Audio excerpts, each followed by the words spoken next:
from the Sealed Reef, coming to you with an update finally after about a month.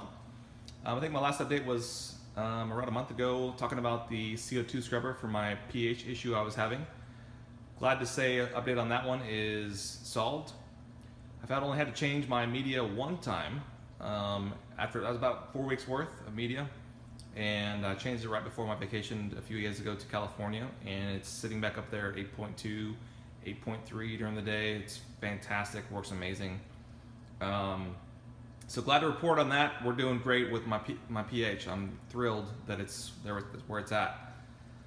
Secondly, we have had a major tank breakdown about 2 weeks ago now from tomorrow.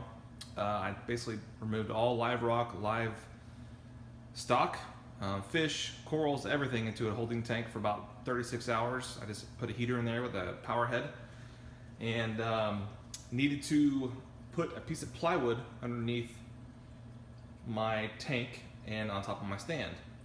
I did this for two things. A, providing kind of flexing capability that my tank might endure, through the summertime from heating and cooling. And also I had to add a UV sterilizer to the top of my equipment sump area because I was having a gigantic ick outbreak, which I don't like seeing my tang eat my brain there, but I guess hopefully we'll stop that. But anyway, I was having a gigantic ick outbreak. I lost a lot of fish. I lost, let's see here, 2 clowns, a regal tang. What else did I lose? A yellow goby, which is surprisingly because they usually are never affected by that. I lost a beautiful Tomini tang that was huge and amazing. But that Desjardins right there, the tiger tang, or the sailfin tang I guess you could say, he went through it and combated it and pulled through. Like I said, I got through from vacation for 5 days, and I had started a medicine called Medic by Polyp Lab. It's the ick treatment, and it's recommended for 10 days, and I only got to do about 3 days. So I stopped that, and he is, I don't know if it's, just kind of leave him alone a little while, or basically his immune system obviously has done well, but he is back to full strength, swimming around normally, and it could be a combination of, as well as my UV sterilizer working as well. So I'm glad to report my ick outbreak for right now is taken care of. Lost a few fish, but I think I did a lot of good things during the tank teardown to kind of alleviate some of those issues in the future. I went ahead and got a 25 watt Emperor Aquatics, or Pentair I guess, from Bulk Reef Supply UV sterilizer, and I will show my equipment, kind of what I did here in a second and how I did it. Also, of course, like I said, added the plywood underneath the tank and on top of the stand so I can mount the UV sterilizer underneath the tank. And then lastly, guys, a huge departure for me. I got rid of my T5 light rack I made with my Kessels and went ahead and bought a T5 metal halide fixture, 48-inch fixture from eBay, actually, of all places. I wasn't looking to spend, I was looking at the Giesman Aurora pretty heavily. The Giesman Spectra, which is the metal halide T5 combo. And I didn't want to pay $1,100 without ballast, without bulbs. And so I already had 4 bulbs from ATI, 2 Coral Pluses and 2 Blue Pluses. And I went ahead and bought 2 Giesman Crystal 17.5K metal halide bulbs. And guys, I love the look now. It is absolutely incredible. So I have the natural shimmer, I have the T5 growth, I have the metal halide growth. It's been about a week now, and I can already tell huge differences in my corals. Polyp extension, already some new stems coming off my sticks. Everything is just fantastic. I mean, it's unbelievable the change from the T5 LED combo to this combo. Now the fixture only cost me about $295 on eBay with free shipping, plus bulbs. So my metal halide bulbs are about 100 a piece, plus T5s. You could probably say $15 a piece. So I would, $260 in bulbs plus 300. So you're looking at around mid 500s for the entire fixture with bulbs, and it's a game changer, guys. So let me go over my equipment, kind of how I did it. My UV sterilizer my CO2 scrubber, and also I added an extra energy bar 832 with the Apex just because I needed some more flexibility with power. So I went ahead and got one of those during my tank teardown, kind of redid some of my electrical and show you how I did it, guys. So here we go. All right, guys, here's the Odysseus 48-inch T5 metal halide, and actually has some moonlight LEDs in there for the nighttime.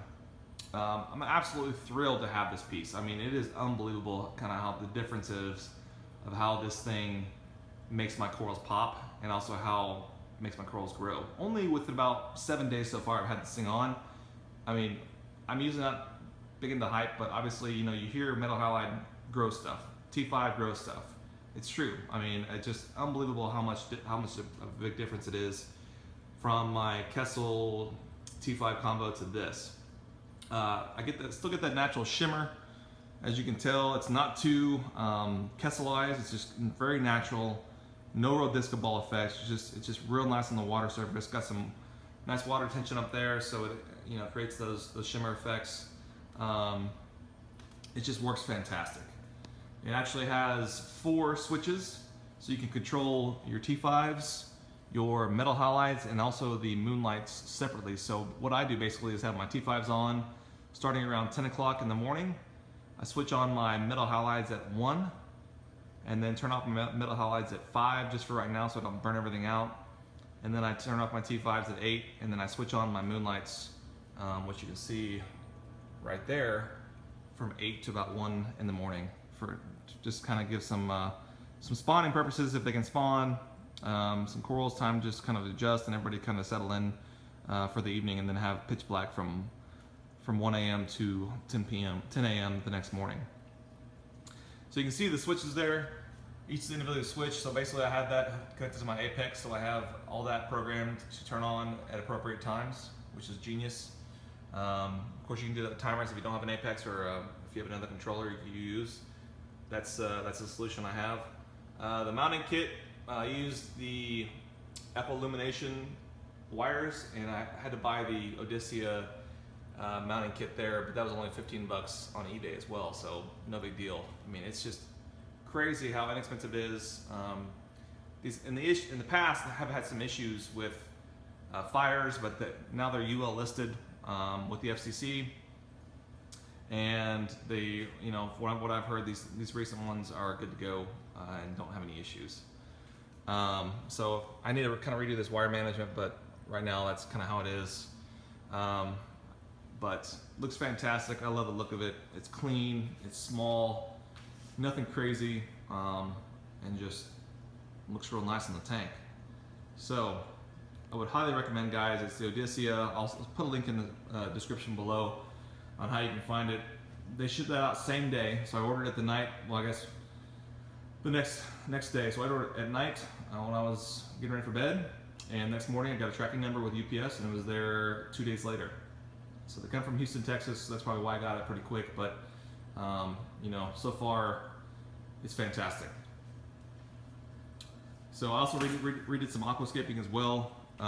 Create some more caverns, some caves for these guys to swim around in. As you can tell, it's got a lot of swim throughs, a lot of protection for fish, for shrimp, need be, just to hang on the rocks, and everything's just doing amazing. I mean, it's fantastic. So let's go down underneath to the sump area and see what we did down there. All right. So for the sump, I basically had to add this Pentair UV sterilizer for my ick issues. I had these on my both 180 and my 90, and of course sold them whenever I sold those tanks. But I was going to try not to do it on this one, but I ended up just, I was like, I should have done it from the very beginning due to ick. I never had issues with ick with one of these on, so I went ahead and took the plunge and got one. And so that's why, another reason why I had to add the plywood is to basically hang this from the ceiling, because I had nowhere else to put it in the sump area, and I did not want to put it externally. So I plumbed it real nice, I think. So it went from basically 1.5 inches braided vinyl tubing, and then just went straight down to the return there. And then yeah, it works fantastic. Bulb's working great. It has a see-through hole there. You can actually see the light on. Of course, it's easier when the LEDs aren't on in the sump area. See the CO2 scrubber, this is about a week old. So you can tell it's probably about 4 weeks worth of CO2, like I said. And it works amazing. The thing works like a charm. Skimmer's doing a great job. Skimmer, the DC203. Love it. It's done a fantastic job. Doesn't overflow. No real surprises in that. So I'm very, very pleased at how that thing is working. I had to move my Vero 6, my return pump controller, to over here, and because I had to add this second energy bar over there for my metal halide configuration, and also a couple other little things like my LED lights, and also another power head that I put in the sump area as well as the return area. I do that, the return area, for the dosing. I don't want the alkalinity and calcium to precipitate in the return box and not actually get into the tank. So I did that to create some tension in there, to blow it around, and also get to blow it into the return pump manifold. And then for this, I just didn't want a bunch of detritus building up, so that's why I added the little power head there. It's the Halide Corellia Nano 425. Both of that one is, and that one is, so it's the same one. They're about 35 bucks, so not too bad, but I had to add those to the power bars, so that's kind of why I added the second energy bar. So I had to move this dose to the right side, and flows down real nicely over there to the right side, and then right into the tank. And then you can see the auto top off tube right there. I had to give it a siphon break so it doesn't keep on dripping in there, because I noticed if I just laid it in the sump area, it would just constantly drip and overflow the sump. So other than that, I finally are getting going on my cabinetry.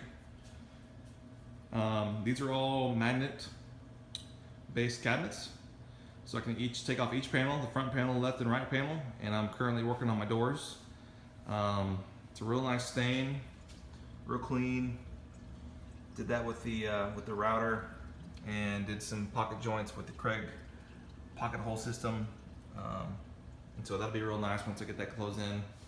And my pH issues should still be good with my CO2 scrubber.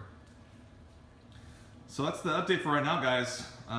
Big things. I guess it was kind of some very large departures from my normal operating procedures for this thing. You know, with my T5 fixture up there, with the metal halides, with the UV sterilizer, with the CO2 scrubber.